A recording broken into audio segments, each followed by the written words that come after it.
Buongiorno cari amiche e cari amici, bentornati al canale. Ci sono libri che trascendono la carta, alcuni vengono trasposti in film, altri vengono venduti in milioni di copie e diventano tra i libri più amati o tra i libri più odiati. Presto la nostra video recensione, ma al momento sigla!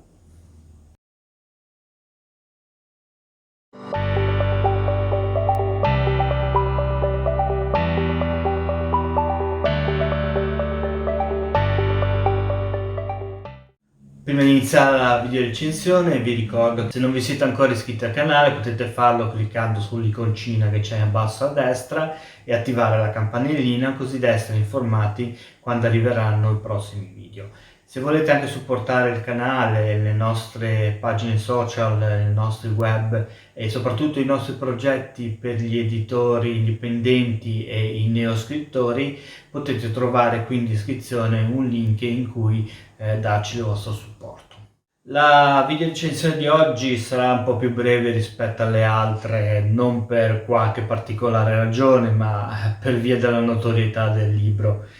Oggi parleremo dell'Ultima Legione di Valerio Massimo Manfredi, e già qualcuno di voi sicuramente avrà alzato l'antenna perché conoscerà sia lo scrittore che soprattutto il libro.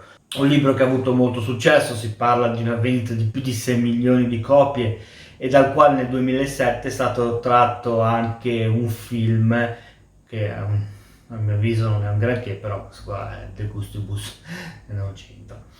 La trama è molto semplice. Siamo nel 476 nella pianura tra Pavia e Piacenza, in uno degli ultimi avamposti di una delle legioni più importanti di Roma, la Legio Nona Invicta, che è predisposto alla protezione di un ragazzino poco più di 13 anni, ma la persona più importante di tutto l'impero, perché è l'ultimo imperatore romano, Romolo Augusto. C'è un attacco da parte di cavalieri barbari al campo e dopo una breve battaglia questo viene espugnato e viene assediato.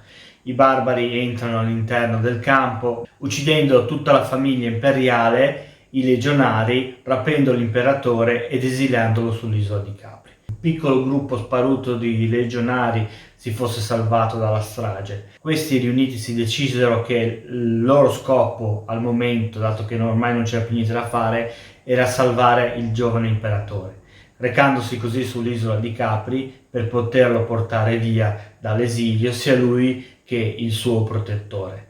Nel romanzo iniziano così le vicissitudini di questo gruppo di legionari, sia prima della liberazione dell'imperatore che soprattutto dopo. È un libro che vi consiglio assolutamente perché è un romanzo molto interessante di cui sicuramente non vi pentirete. Il libro è edito dalla Mondadori, è uscito nel 2002 in questa versione a copertina rigida. Adesso non la trovate più questa perché data la grande mole di copie vendute, come si diceva all'inizio, più di 6 milioni di copie, il libro ha avuto varie ristampe. Tra queste l'ultima è quella del 2016 con la copertina che vedete qui di lato, che è quella che poi trovate online, quella che vi lascio semmai la descrizione sotto per poterla recuperare. Questo perché? Perché le riedizioni si sono susseguite con rapidità. Pensate che soltanto nel 2002, dopo la prima uscita, nello stesso anno si era già arrivato verso l'ottava e nona ristampa.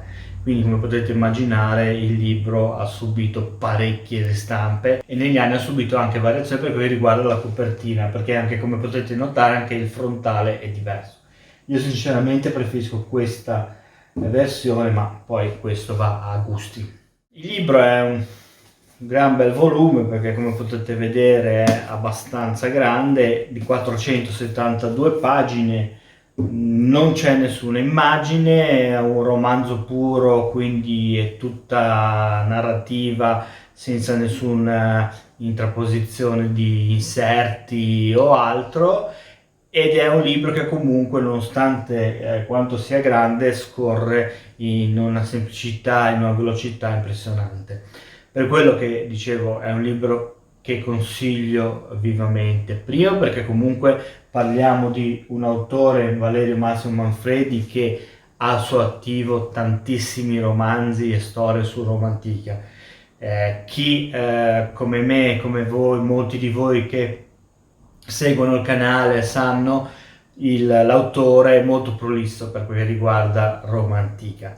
Per chi invece si avvicina per la prima volta è sicuramente uno dei romanzi base da poter acquistare, anche perché nel tempo, nel bene ma soprattutto nel male, questo libro con questo tipo di trattazione e argomentazione è stato scelto anche per altri libri. Chi è riuscito a copiare oppure a ispirarsi, come si suol dire, meglio, c'è chi ci è riuscito parecchio peggio. Bene, cari amiche e cari amici, non c'è molto altro da dire, anche perché sicuramente non voglio raccontarvi di più di quello che succede all'interno del libro, perché è molto entusiasmante e vorrei che scopriste da soli le dinamiche che portano questo piccolo sparuto gruppetto di legionari prima nell'impresa di salvare l'imperatore e poi di portarlo al sicuro.